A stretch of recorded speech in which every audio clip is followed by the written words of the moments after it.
يا تمام. مم. فهو اللي حصل ايه دلوقتي؟ ان نسب الطلاق فعلا بقت كتيره قوي، انا بقيت اشوف على السوشيال ميديا كتير قوي. مم. تمام. سواء في المشاهير وغير المشاهير، وناس دايما بتتكلم على المشاكل ما بين الولاد والبنات، وانه ما فيش توافق وكل واحد بيدور على الشخصيه المثاليه. دي برضه من ضمن الحاجات على فكره، انه نعم. بسبب المشاكل اللي بتحصل دي الناس اللي حصل لها طلاق ممكن يحصل لها تروما. يعني انا ما عنديش مشكله ان الناس تتطلق، مم. بس الفكره فين؟ ان دلوقتي انت اتطلقت، في واحد مثلا ممكن الراجل يحصل له تروما اللي هو ايه، هو خلاص مش عايز يتجوز تاني بسبب التجربه دي، هو مش نعم. عايز يكون معاه ست تاني، خلاص يقول لك انا مش عايز اتجوز. والست تخش في دايره الانتقام، عايزه تنتقم وعايزه تزعل طليقها وعايزه تخليه ان هو يبقى مش مبسوط. تمام. وبتعيش حياتها في الجزء ده. مم. تمام. وبينسوا ان هم يعيشوا حياتهم تجربه استفادوا منها وتعدي، خلاص انتهت. انت فاهمه الفكره؟ نعم. وبعدين يعني الطلاق هو مش مشكله، عادي ممكن احنا نتجوز ويحصل عدم توافق نتطلق، نعم. بس ولا تنسوا الفضل بينكم. ان نتطلق باحترام، بادب، باصول. مم. انت فاهمه؟ عادي، مش مشكله ان احنا اتطلقنا، مش لازم نهين في بعض، مش لازم نطلع اسرار البيت بره، ده مش كويس. بس هنا عايز اقول ان اللي بيطلع اسرار البيت بره بعد الطلاق هو اصلا مش ابن اصول، ما يعرفش الاصول خالص ولا اتربى عليها. ان ولاد الاصول مهما كانت المشاكل كبيره بينك وبينه بيصون العشره وبيحفظ الاسرار. أيوة. انت فاهمه الفكره؟ نعم. فلما انت يحصل طلاق مع حد وتلاقيه طلع اسرارك بره، انت تحمد ربنا وتسجد سجدة شكر لربنا انه بعد الانسان ده عنك او الانسانه دي عنك، ان هي ما كانتش انسانه اصيله. مم. والحمد لله ان هي جت على قد المشاكل اللي دلوقتي، يمكن لو كنت كملت كانت المشاكل تبقى اكبر من كده. فما تزعلش. انت فاهم المشكله بقى؟ ان الناس بتزعل ليه؟ هو بيفكر ان دي يعني ايه، حاجه فيها ضرر ليه، مع ان هي فيها عين الخير ليه. انت مم. فاهم الفكره؟ عين الخير ليه. انت طلقت ده خير ليك، خير ليك. ربنا نجاك من حاجه، تمام، وممكن يكون ربنا كاتب لك حاجه احسن. ممكن انت بسبب انك طلقت تركز في شغلك فتعمل شغل احسن ما كنتش هتعمله غير لو طلقت، فالطلاق مثلا اداك زي تحفيز. تمام. او انت ما كنتش ناضج كفايه او تتحمل مسؤوليه كفايه، فمريت بتجربه عشان تتعلم يعني ايه جواز، عشان لما تيجي تتجوز تاني تحافظ على بيتك. مم. في خير كتير كتير كتير. نعم. تمام. وممكن يكون الطلاق ده مثلا او المشاكل دي مثلا يا عم رفعت درجات ليك او تكفير ذنوب، أوكي. ابتلاء بتمر بيه، فهو كله كده خير، يعني كله ايه، كله خير. أيوة. لكن المشكله فين؟ انا من وجهه نظري بدات احس ان سبب الطلاق، اسباب الطلاق الكتير دلوقتي مم. وخصوصا بيحصل بدري، انا بحس ان الطلاق بيحصل بدري في أيوة. اول شهرين 3 شهور 4 شهور، ما بيكملوش سنه او 6 شهور على بعض بسرعة يعني. بسرعه. مم. ليه؟ علشان محدش عايز يحاول، محدش عايز يحاول. الراجل، وانا هنا على فكره مم. عايز اقول حاجه بصراحه، الراجل هو اللي لازم يحاول. الراجل هو القوامه للرجل. يعني لما يحصل مشكله بينه وبين زوجته لازم هو يحاول يصلح، لازم يحاول يغير منها. انت فاهم؟ لازم يحاول يصبر عليها. نعم. لكن معظم الرجاله في العصر الحالي او الشباب، والا من رحم ربي، هو ما بيحاولش. مجرد ما يحصل مشكله بينه وبين مراته، مم. تمام، لكن اللي هو ايه، الدلع بقى، بابا وماما كانوا مدلعينه، فاللي هو ما بيحاولش، انا ماليش دعوه. تمام. والايجو يبقى عالي بقى. مم. وهي ست، الست كده كده اصلا يعني ايه، بتتحكم بمشاعرها. صح. انت فاهمه؟ وبرده كانت دلوعه بابا وماما، فاللي هو برده مش عايزه تحاول، فلا هو عايز يحاول يحل المشكله ولا هي عايزه تحاول ولا عايزين يصبروا على بعض. فبيختاروا اسهل حاجه، يقول لك ايه، دايما دماغهم ليه، انت مش عايز تبذل مجهود، انت عايز ترتاح. نعم. فاول حاجه طب ما نتطلق. مم. هو بيتطلق مش عشان ده الحل، خلي بالك، الطلاق مش حل المشكله، لا، هو الطلاق هو اسهل من ان هو يحاول انه يحل المشكله ويصبر. هو بيختار السهل ليه، المريح. أيوة. لكن هو بيقول لنفسه ايه، ما هو السهل المريح، هو خلاص احنا في مشاكل يبقى نتطلق. وبرضه ظنا منه او منها انه المفروض لو احنا بنحب بعض ما يبقاش فينا مشاكل، او الجواز عشان يستقر يبقى ما فيش مشاكل. مين اللي ضحك عليك وقال لك كده؟ مش صح الكلام ده، وهيبقى فيه مشاكل. ايوه. كده كده هيبقى فيه مشاكل. تمام. بس انت لازم تنزل من الايجو بتاعك وهي تنزل من الايجو بتاعها، يبقى فيه ايه؟ نيجوشيشن، بنتناقش. بس لما نيجي نتناقش بنتناقش عشان نحل المشكله، مش عشان انا انتصر او انت تنتصري. برضه دي من ضمن الحاجات. أيوة. خلي بالك انه اللي بيحصل ايه، فيه مشكله بين مم. الزوج والزوجه. انا ماليش دعوه مين اللي غلطان ومين اللي مش غلطان، مش بتكلم دلوقتي في الحته دي، انا بتكلم في العقليه. انت فاهمه؟ فبالتالي احنا بنخش في قصه ايه؟ انا اقول لك انت غلطانه، تقوم انت فعلا غلطانه، بس انت عايزه تدافع عن نفسك ليه؟ اللي هو عايزه تحسني صورتك قدامي ان انت حد كويس. لا انا مش غلطانه، انا مش عارف اعمل ايه، فاهمه؟ فسيبنا المشكله الاساسيه اللي احنا اصلا عايزين نحلها، وبقينا في حرب مين يثبت للتاني ان هو كويس وان هو مش وحش. حرب اثبات الذات وحرب انكار، صح؟ فبنخش في كلام وحاجات بعيد عن المشكله اصلا، ففجاه انت مش بتحترم. فالجزء ده هيوصلنا لايه؟ لعدم الريسبكت. نعم. هيحصل هنا بقى ايه؟ yes. هنخرج بره اطار الاحترام. تمام؟ لان انت دلوقتي انت بتهاجميني وانا بهاجمك، فاهمه؟ فاصبح لايك وور. نعم. المشكله اصلا ممكن تكون قد كده. أيوة. المشكله قد كده وحلها يعني كده ولا حاجه، بسيط قوي.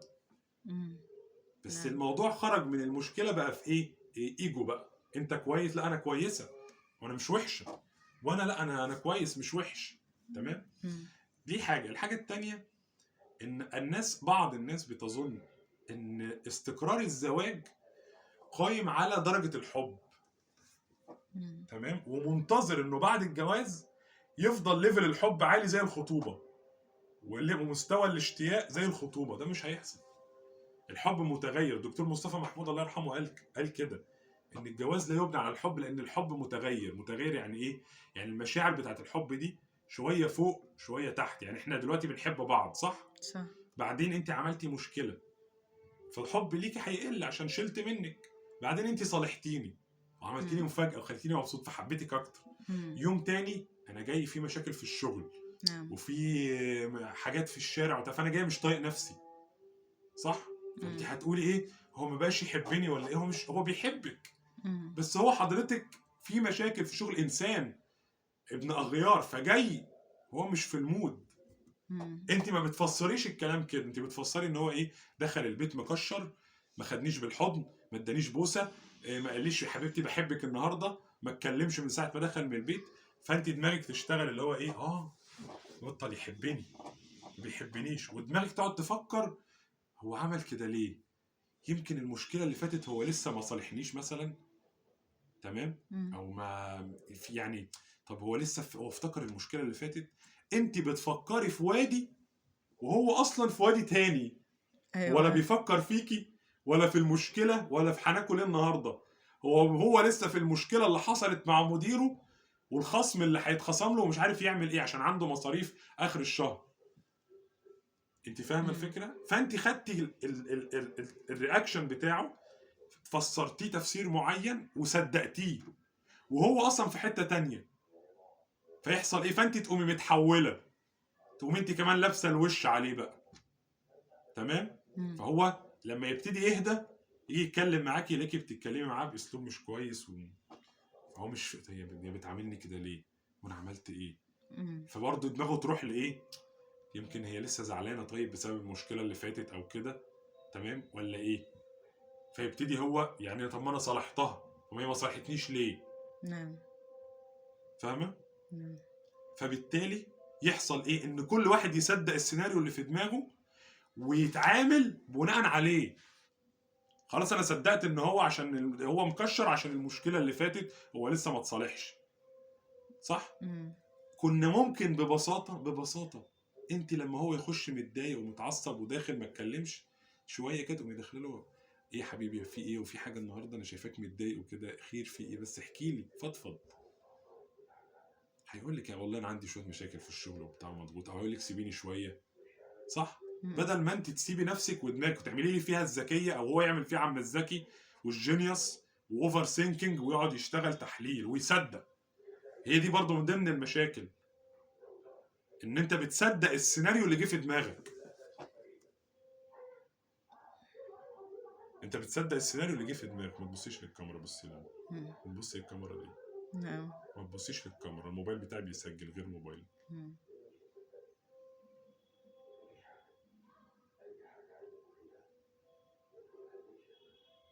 فبالتالي يبقى دلوقتي في احد الكتب اللي انا بعملها كتاب اسمه كود العلاقات، عشان انا في كذا كتاب بعمله. كود العلاقات ده اي راجل وست على وجه الكره الارضيه لازم يشتريه ويحفظه عن ظهر قلب، المتجوز واللي خاطب واللي هيتجوز.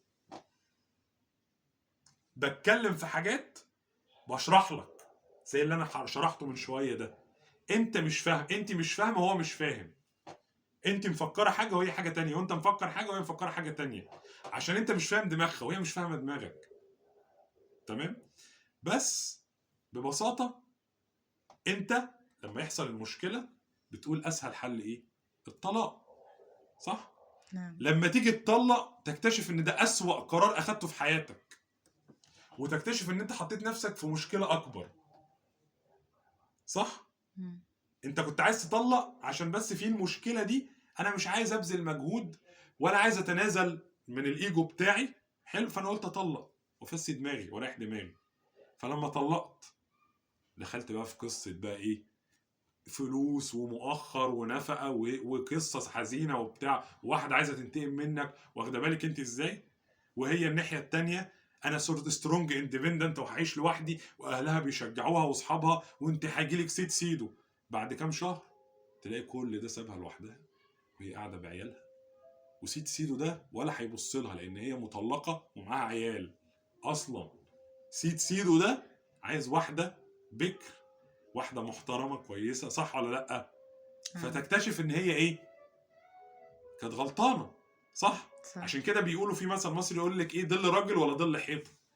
بس هي بتكتشف ده متاخر بقى، بعد ما تكون هي هانت الراجل ومسحت بكرامته الارض وعملت مشاكل، ما سابتش حتى الباب موارب، بحيث ان هي يوم ما تفكر ترجع يبقى في حتى شويه ود. انما هي ساعه الطلاق عارفه كانها تعالى بعدو، عارفه انت اللي هو ايه؟ عدو. نعم. هتقعد بقى حرب. فالحرب دي بتؤدي الى ايه؟ ان حتى لو في شويه ود ليا او شويه مشاعر من ناحيتي ليكي، ان احنا ممكن نرجع بعدين، انت ضيعتيها او انت ضيعتها. ده غلط. ده على فكره غلط. حتى في الشغل دايما اي حد يحصل بينك وبينه مشكله لازم تسيب مساحه كده للود، ما تبقاش جاحد في الخصومه بتاعتك.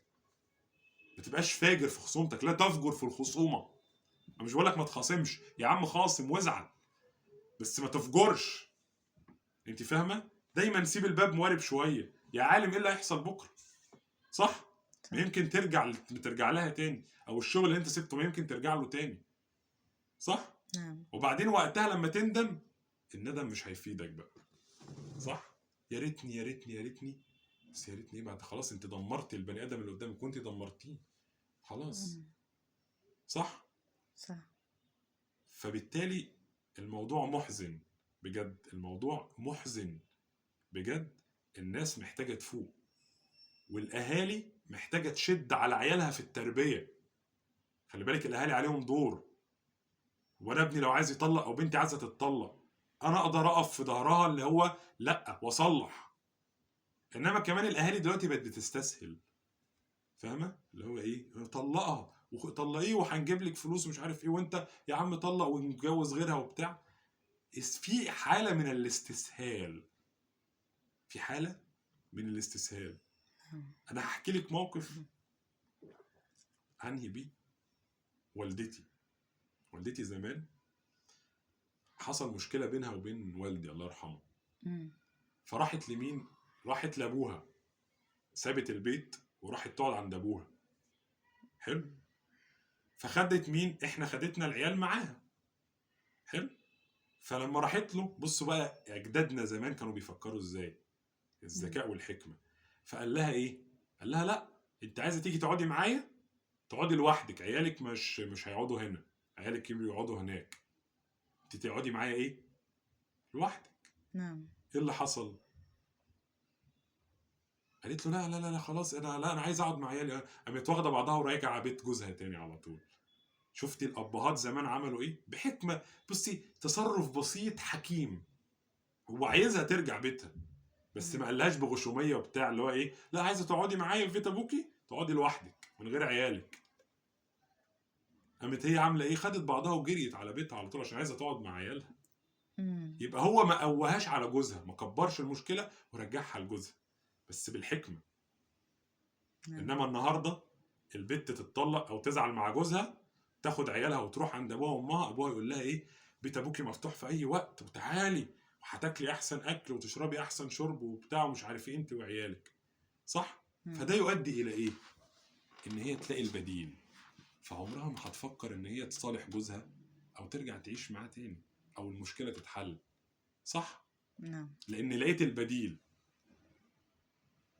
انما لو ابوها عمل موقف زي ده كده، تمام، او رفض او قال لها انت كبيرك تقعدي معايا اسبوع، انت وعيالك هتقعدوا معايا اسبوع، بعد كده ما ملكوش مكان عندي، شوفي لك مكان تاني اقعدي فيه، ايه اللي هيحصل؟ هتفكر مليون مره وبنسبه كبيره هترجع بيتها تاني.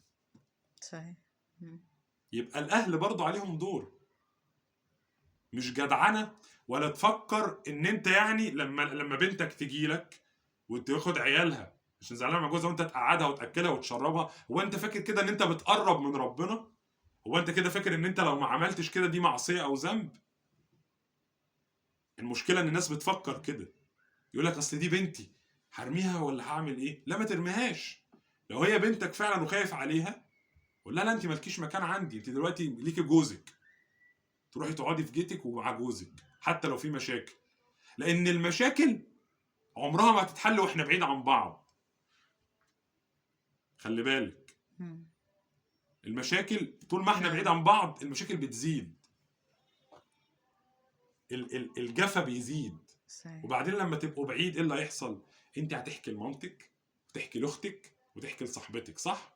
فهم بيسمعوا منك الجزء الصغير ده، مش شايفين الصوره كلها، صح؟ فيشوفوا جوزك اسوأ بني ادم على وجه الكره الارضيه عشان انت حكيت لهم المشكله اللي هو عملها معاكي، لكن هم ما شافوش جوزك قد ايه كان بيطبطب عليكي، ما شافوش قد ايه جوزك كان حنين معاكي، ما شافوش قد ايه جوزك كان واقف جنبك وانت تعبانه، ما شافوش جوزك قد ايه جاب لك هدايا وجاب لك ورد وقال لك كلام حلو، صح؟ ما شافوش كل ده، هم شافوا الايه؟ المشكله اللي هو اللي زعلك فيها. فبالنسبه لهم الراجل ده ايه؟ وحش. هيقولوا لك ايه؟ لا، وهيكبروا لك المشكله بقى، وانت ما تسكتيش على الموضوع دوت، وانت لازم تردي حقك وتردي صح. انما لازم دايما في الحياه ما يحصل مشكله بينك وبين شخص، افتكر الخير بتاعه، افتكر الحاجات الكويسه اللي عملها معاك، افتكرها الاول، حتى افتكارك ليها هيهون المشكله شويه، هتفتكر اللي هو ايه، الراجل ده كان كويس معايا في حاجات كتير قوي، يعني المشكله دي تمام ماشي وان شاء الله هتعدي. لكن انت بتفضل مركز على الحاجه المشكله، طب والخير اللي في البني ادم ده والحاجات الكويسه اللي عملها انت نسيتها. اوكي. لكن اظن المشكله يعني قبل الزواج لازم ابوها يعلمها عن الزواج. لو في حصل كده كأن امرأة ليس مستعدة للزواج، لو هي مثلا هي تذهب على طول إلى أبوها كأنها هي غبية، هي لا تعرف زواج، لا تعرف من الزواج. أنا لان لو أفكر ابوها كده. معلمها أيوة هي مش هتجري ممكن. عليه، يعني أيوة باباها قايل لها حتى. انت دلوقتي في بيت جوزك فتقعدي هناك، حتى لو في مشكله تحلوها بينكم وبين بعض، أيوة ما تطلعش بره، ما تجيش تحكي نعم، لي. ده بمعنى هي مستعدة في كل حالة في الزواج. لو حصل ده أظن هم ليس مستعدة فقط يعني عشان ممكن أمروها، عشان مثلا أبوها عايز بنتها تتزوج مع الرجل ده يعني مش عشان هي مستعدة. هو في حاجات حولها اسمها ايه، يأمرها لكي يتزوج، يعني ايوه ايوه مش هي عايزة. بالظبط. هي الفكره ببساطه انه اوقات كتير ممكن بعض الاباء هو بيبقى مركز على الاساسيات. يعني ايه؟ مم. ان هو يربي بنته، اللي هو ياكلها مم. ويشربها، يجيب لها لبس مم. ويجهزها، اللي هو الجهاز بتاع العروسه اللي هو هنا في مصر، اللي هو انا هجيب فلوس عشان اجيب لها جهازها. هو مركز في اوكي. التجهيزات دي لان دي صعبه. اوكي اوكي. فهو دماغه مش فوكس ان هو يديها نصايح، يا بنتي بعد الجواز اعملي كده. وهنا بقى ده دور مين؟ دور الام. دور مم. مين؟ أم. دور الايه؟ الام أم. بقى. يا صحيح. بنتي جواز مش لعبه، جواز مسؤوليه. لما صحيح. تتجوزي تعاملي مع جوزك كذا، لما نعم. يحصل مشكله تعملي كذا. وخلي بالك الرجاله ما بتحبش كذا نعم. زي ابوكي، ودايما تبقي مش عارف نظيفه، ودايما مش عارف ايه، مم. وما تعليش صوتك انت فاهمه؟ مم. ده دور الام. ليه؟ لان الاب مشغول في ان هو يجيب فلوس ويجهز وعنده مصاريف البيت ومش عارف ايه والشغل وبيروح. فالاب، اللي انا بتكلم على الطبقه المتوسطه، نعم. مش بتكلم على الناس الاغنياء الريتش أيوة. بيبل. ها. فالطبقه المتوسطه او الفقيره مم. بيبقى الراجل مطحون في الشغل عشان يجيب فلوس، عشان يجوز بنته ويجهز بنته. نعم. يبقى هنا دور الام. أيوة. ومش بلغي دور الاب برضه، هو برضه عليه دور صحيح. ينصح برضه، بس اقصد ايه، بحكم الانشغال شويه ممكن ما بينصحش بالدرجه دي، او هو مش مركز في دي. انت فاهمه؟ يعني اللي هو او مثلا زي ما بيقولوا كده ايه، هي هتتجوز والامور هتمشي عادي زي يقول لك، او مثلا يقول ايه، مثلا في بعض الاباء والامهات يقول لك ايه، ما احنا اتجوزنا وابويا ما علمنيش حاجه ولا امي عن الجواز، واتجوزنا ومشيت الحياه وكده. فهو بيتعامل بنفس ده، ان انا ما حدش نصحني ولا حاجه وعشت واستقريت في جوازي. انت فاهمه؟ فهو حاسس انه ما فيش حاجه، هو يعني ايه، هو لا يعلم ان هو المفروض يعمل ده. في فرق بين ان هو اصلا لا يعلم او يجهل ان هو لازم يعمل حاجه معينه، وفي فرق ان هو عارف انه لازم يعمل كذا وما يعملوش. فمعظم الاباء هو لا يعلم انه عليه دور انه يعمل حاجه زي كده. اوكي. ممكن أيوة، ممكن دور ده، يعني المهم قبل الزواج الامرأة لازم تعرف حقوقها وحقوق الزوج. ايوه، هنا اتكلمتي في حته حلوه قوي، حقوق. أيوة، الحقوق الحقوق مهم. دي ملهاش علاقه بالتربيه بقى. الحقوق دي يعني ايه؟ يعني اللي هو الاسلام قالها أيوة، والشرع قالها. حتى مش من الأم، ممكن من الكتب أو يقرأ أو يسمع من كلام مشايخ عن حقوق ذلك، يعني في معلومة قبل الزواج. هي تثقف نفسها. أيوة. ما هو كلامك مظبوط، بس الفكره فين؟ ان الحته دي مش موجوده في المجتمعات العربيه. اوكي. مش موجوده. عندنا المجتمعات في اوكي. العربيه اتعودت على ايه للاسف؟ ان انا بروح المدرسه او نعم. الكليه، في منهج ومواد دراسيه انا بذاكرها وشكرا عشان انجح فيها. ما عندوش ثقافه ان انا ادور على معلومه، او ان انا اشوف هل انا محتاج اتعلم ولا لا. انت فاهمه نعم. انت فاهمه الفكره؟ هو متعود ان في حاجه جاهزه، يعني في منهج لازم انا دخلت كليه تربيه فهتعلم في مواد معينه لازم اخدها، خلاص انا هتعلم دي. دخلت كليه اداب، كليه حقوق، انت فاهمه؟ نعم. فخلاص انا ايه اللي مطلوب مني اتعلمه؟ 1 2 3 ماشي. هو ده موجود جاهز. يعني هو لما بيخش الكليه مش بيقولوا له اختار مواد انت عايز تتعلمها، هم بيقولوا له في مواد كذا انت هتتعلمها عشان تنجح في الكليه. نعم. لكن في الجواز مفيش كليه او مدرسه تقول له انت هتتعلم كذا عشان تنجح في الجواز. انت فاهمه الفكره؟ اوكي. لكن لو بصينا للموضوع زي الكليه او الجامعه، ان في حاجات انت لازم تنجح تذاكرها نعم. عشان تنجح وتتخرج كويس. في الجواز هنا الموضوع هيختلف، بس هو بالنسبه له خلاص انا طالما اتخرجت من الجامعه انا كده مش هدرس حاجه تاني خلاص. اوكي، لكن ده موضوع تاني، يعني كلية ولكن موضوع الزواج ده مهمة، لازم برضو. انا بتكلم في ايوه. الفكره، اوكي. انا بتكلم في العقليه دلوقتي. ان العقليه العربيه متبرمجه على ده. ان انا لا اضوء، يعني ان البرمجه العقليه بتاعت العربي معظمهم كده، يعني مش كلهم طبعا، ان هو لا يبحث عن المعلومه. اوكي. او مش هما ممكن بمعنى جاهز ده فقط، مثلا البيت وحاجات ده بمعنى الرجل في شغل وفي فلوس كتير، ده بمعنى مستعد. لكن في معنى تاني like mentality ايوه، في الزواج هو بقى ده. مش بيفكروا في دي. اوكي. هما بيفكروا في الزواج، سواء الزوجة اللي هي اه البنت او الاب او اه الولد، العيلة بتاعتهم بتفكر في ايه؟ أمم. في تكوين البيت. اوكي يس الاستعداد يس اللي هو ايه، احنا هنشتري عفش وهيشتري شقة ايوه. وفرح، وهي يشتري لها لما الأجهزة كل بتاعتها. ده كده يبقى ينفع يتجوزوا. هما في عشان دماغهم ايوه عشان كله كامل، كله هو ده. تمام. كله فتلاقي انه تمام. لما يجي يقعدوا مع بعض أمم. يتفقوا على ايه، انت أمم. جبت ايه وانا جبت ايه، والقايمه مشغول على ده. ومشغول على اوكي. ايه، وانت اشتريت ايه وانا ما اشتريتش ايه، وانا جبت كذا، لا أمم. احنا عايزينك تجيب النوع الفلاني، وهو اوكي. لا انت تجيبي عدد مش عارف كام فوطه. اه فهم بالنسبه لهم هو ده ترتيبات الجواز. لما ده يكمل كده انتوا ينفع تتجوزوا. أمم. ما يفهموش وتنسى حاجة تانية. اللي هو التعليم بقى mentality. العقليه بتاع اللي هو حقوق الزوج وحقوق الزوجه، اوكي. وازاي تتعامل مع مراتك وهي تتعامل معاك ازاي، ولما يس. يحصل مشكله تعملوا ايه.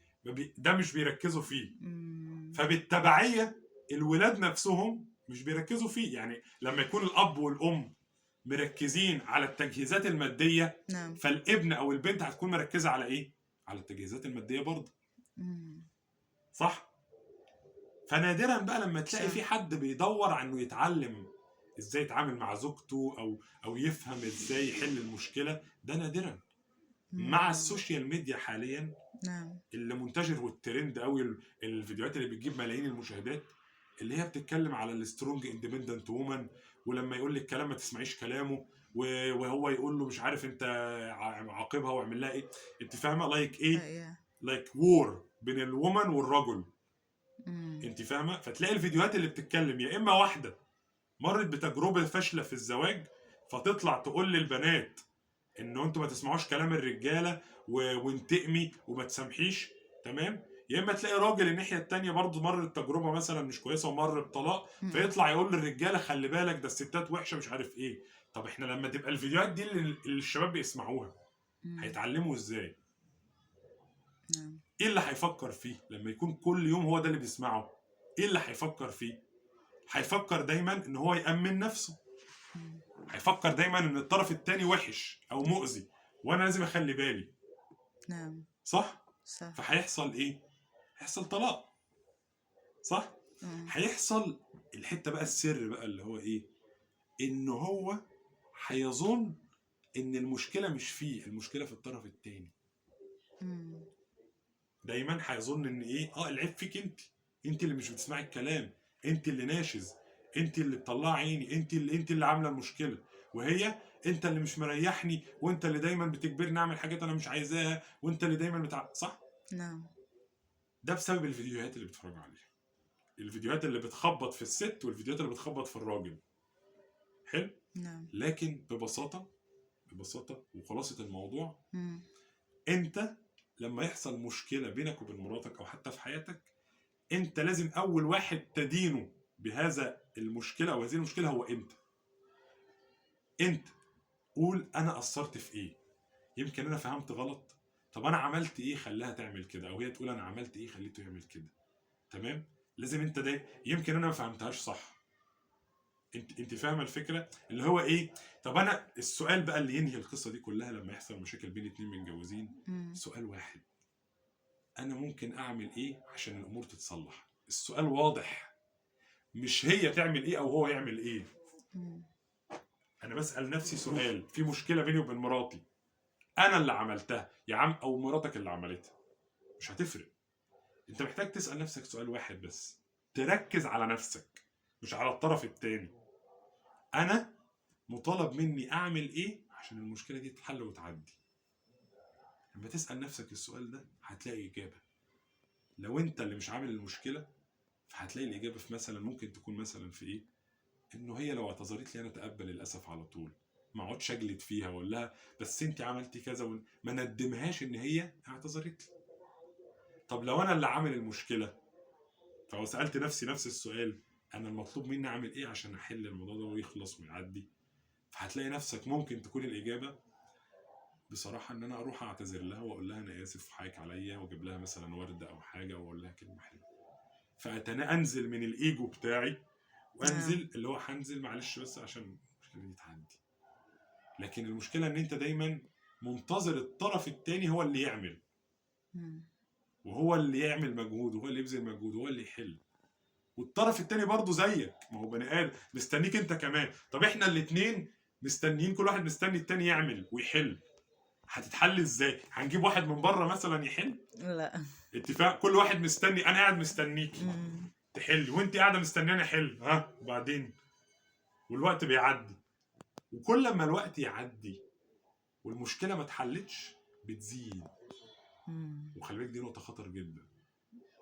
اوكي. المشكله كل ما الوقت اللي بعد المشكله يبقى طويل، كل ما بيبقى حلها اصعب. يعني لو المشكله حصلت دلوقتي وانا حليتها في اول 5 دقائق سهله، في اول 10 دقائق سهله، في اول ربع ساعه سهله، في اول نص ساعه سهله. بعد نص ساعه من حدوث المشكله بينك وبين زوجتك بتبتدي المشكله تبقى ايه؟ تبقى اصعب في الحل نفسيا، ممكن تكبر. مم. اوكي. وكارثه لو وصلت لليوم التاني، دي كارثه. كارثه لو وصلت لليوم التاني واليوم التالت، مش عايز اقول لك. لان في الوقت ده بقى الشيطان بيبتدي يتدخل، مم. واخد بالك؟ فيكبر لك الموضوع ويضخمه لك، ويبتدي يفكرك بالمشاكل القديمه، اوكي. فتبتدي تكره الشخص اللي قدامك مم. وتشوفه ان هو شخص سيء جدا ولا يعاشر، فتقول لا انا مش عايز اعيش مع الشخص ده. انت فاهمه؟ اوكي. يعني المهم في الزواج الخلاصة لازم ايه؟ ريسبكت، التزام، وتنازلات، تنازلات. اللي هو الايجو. اه. تنازلات يعني ايه؟ يعني معلش حضرتك مم. في الجواز ما تقوليش ايجو. اوكي. يعني دي نصيحة قالها لي عمي، كان مم. مش عارف برضو أحد الشيوخ يعني. نعم. قال لك في الجواز، والشيخ الشعراوي برضو الله يرحمه، مم. تمام، قال لك ما تجيش لما تتجوز واحدة وتقول لي أصل هي شتمتني ومش عارف إيه وكرامتي ومش كرامتي قال لك كرامة إيه يا عم؟ بعد أنتوا اتجوزتوا كشفتوا على بعض، مم. هو في كرامة بعد كده؟ أنت عايز إيه؟ ما خلاص جاي تقول لي أصل كرامتي ومش كرامة، خلاص هو في بعد كده؟ مم. انت فاهمه الفكره؟ نعم. فانت بعد الجواز اركن كرامتك على جنب، مفيش كرامه بينك وبين مراتك، انت مم. مش بتتعامل مع واحد صاحبك. ولو شلنا مش الكرامه، ما هو برضه الناس ما تفهمش الكلام غلط، بس ممكن هيك طب كده ما يبقى فيش احترام. يا عم مش ده المقصد، مش ده المقصد. اكيد في كرامه واكيد في احترام، بس اقصد ايه؟ يبقى مفيش اهانه، بس نقصد بس سعادة حضرتك. يعني الايجو اللي انت فيه ده انزل بس شويه كده، عايزينك انزل معانا تحت شويه بس كده عشان نعرف نتكلم مع بعض. معلش انا عارف ان حضرتك مدير تنفيذي في الشركه الفلانيه، وعارف حضرتك ان صاحب شركه كذا كذا، والناس بتعمل لك 1000 حساب، بس معلش مع زوجتك معلش لما تعمل مشكله لا بس انا اسف حقك عليا، معلش حضرتك انزل من على المكتب، حبيبتي انا اسف حقك عليا. انت فاهمه؟ وانت حضرتك برضو البرنسيسه الهانم اللي هي بنت الباشا، واخده بالك ازاي؟ معلش برضو قلنا حضرتك اصل ده جوزك، مم. تمام، اللي انتوا كشفتوا على بعض وبتاع، فبعد اذن حضرتك اللي هو ايه، قولي له انا اسف حقك عليا مش عارف ايه، وطبطبي عليه وكده يعني، وخدي بخاطرك. مم. ده لازم يبقى موجود عشان الجواز ايوه. يستمر. لو اوكي. كل واحد قاعد في البرج العالي بتاعه الجواز ده مش هيستمر، حتى لو لاف ستوري. اوكي. انت فهمت الفكره؟ فيبقى في الاخر الاحترام، الجواز، استقرار الجواز مبني على الاحترام مم. ومبني على التنازلات. مم. بس الحب، خلي بالك ودي حاجه برضو مهمه commitment. اخيره، الحب، ودي انا قلتها قبل كده مهم. في فيديوهات سابقه بس من زمان محدش مم. يعني، كان اعداد قليله اللي شافتها، والكلام الجمله مم. دي انا قلتها كده. الحب لا يؤدي الى الاحترام، صح. ولكن الاحترام يؤدي الى الحب. يعني انا لو بحبك مم. ممكن ما احترمكش، مش شرط ان انا احترمك، بس لو انا بحترمك او لو انت بتحترمني هحبك مع الوقت. يعني ممكن اتنين يتجوزوا ما بيحبوش بعض بس بيحترموا بعض، اديهم شويه وقت كده هتلاقيهم بيحبوا بعض جدا. واتنين بيموتوا في بعض حب لاف ستوري عميقه بس ما بيحترموش بعض، في قله ادب وكلام ومش عارف ايه، مم. هيسيبوا بعض في اقرب وقت وهيتطلقوا. فعشان كده ما تعتمدش على الحب في الجواز، اعتمد على الاحترام. فمش شرط تكون بتحبها حب عالي قوي مش عارف ايه، لا، لما تعيشوا مع بعض وتحترموا بعض مع العشره هتحبها، على العشره كده، لان نعم ايه صحيح. الايه، يقول لك ان النبي عليه الصلاه والسلام قال، ده حديث صلى الله للنبي عليه ولا وسلم. كان مثال ده ولا ايه، اللي هو القلوب، مش عارف كلمه كده، الى من احسن اليها، او مش عارف، يعني القلوب بتحب اللي يحسن اليها. هي انا مش فاكر كان حديث ولا ايه.